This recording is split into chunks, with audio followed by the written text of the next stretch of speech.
Let's go live now to Melbourne. Our Sky News regular on this program, former Labor Minister Stephen Conroy, is with me. Stephen, lots to talk about today. Normally you're on a Thursday, but commitments have precluded that with Michael Kroger. So we brought you on today because we do have to get your thoughts on the drama around Scott Morrison and the former Prime Minister, Mr Howard, saying that Anthony Albanese spent too much time on this to get on with his job now.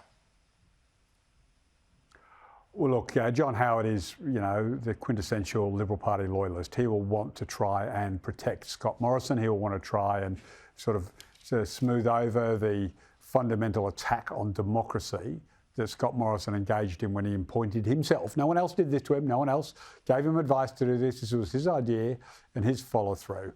And the consequences of that are that Parliament of Australia was misinformed, his own colleagues were deceived, and the Australian public was deceived. So it is a genuine issue. The faith in institutions in this country has been rocked by a whole series of behaviours over the last few years in particular. And to have the Prime Minister just put the cherry on top really isn't something you should want to sweep under the carpet. I would be disappointed if he didn't at least have to answer to the Privileges Committee of the House of Representatives. I know the Speaker's made a ruling so far, but the floor of the House of Representatives is its own master. And I think the former Prime Minister should explain himself on the floor of Parliament. He should explain himself to his parliamentary colleagues. And then we put in place a series of measures that ensure that this can never happen again. So I think that's at the core of it. This government, Albo and the team are doing a fantastic job. They are able to walk and chew gum at the same time, Kieran. They've got the Job Summit coming. They've been working on an aged care package. They've had all these foreign affairs issues blowing up on them. We've got an economy with cost of living. So I think it's the Liberal Party closing ranks to protect one of their former Prime Ministers. This government can walk and chew gum. Yeah, so that's the point, isn't it? If this perception that John Howard has argued, others, including obviously Susan Lee, the Deputy Opposition Leader, makes this point. I had her on yesterday, always pivoting back to this issue of cost of living, energy prices and so on. If that starts to stick, does that become a potential risk? I'm not saying to this point, obviously we're only less than 2 weeks from the start of this issue emerging, so it's hardly a problem for Anthony Albanese now. But would he be cognizant of that he doesn't want voters to think, oh, he's focusing on his predecessor? Now, look, Albo won the election because he was focused on the issues like cost of living that the Australian public were crying out to be addressed. Albo's not going to be distracted. He's rightfully appalled, like every reasonable Australian is, at what Scott Morrison did and the deceit that was at the heart of what he did. But he will not lose focus. Jim Chalmers will not lose focus. Richard Marles, Penny Wong, the leadership team, they know that they will rise and fall at the next election based on their response to cost of living pressures in this country. So while there's, a genuinely important integrity issue that needs to be addressed, the core business of winning the next election means we've got to, the Labor Party, the Labor government has got to address these concerns. It's got to put in place, it's got a budget coming up. We've got the Jobs and Skills Summit coming up.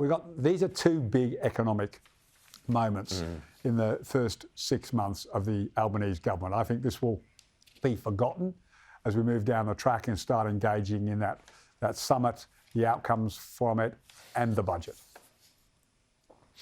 Now, on to this story that Andrew Clennell's been reporting about, the electoral reforms, a parliamentary committee looking at post-election, including disclosure at $1,000 and up for all political donations, and potentially a couple of extra senators for the ACT and the Northern Territory. Do you think the government will pursue those? Well, certainly the electoral donation has been long-standing policy. I briefly had carriage of this portfolio policy area. This has been Labor Party policy for years and years and years. It's the Liberal Party that increased the threshold to 12,000, have allowed all this non-disclosure, haven't introduced real-time disclosure after 9 years in government. So these are core commitments of the Labor Party, and I think the country will be better for them. I think the real-time disclosure, the limits, and electoral funding for political parties will all begin to improve the integrity of the electoral process. I mean, some people will say, well, this is about Clive Palmer, not be able to spend $100 million. Yes.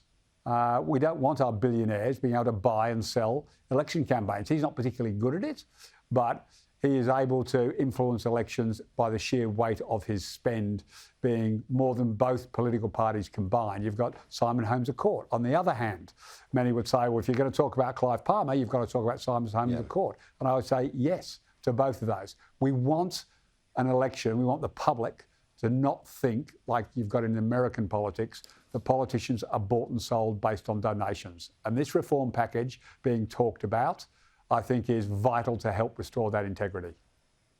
And just quickly, the idea of a couple of extra senators for the territories?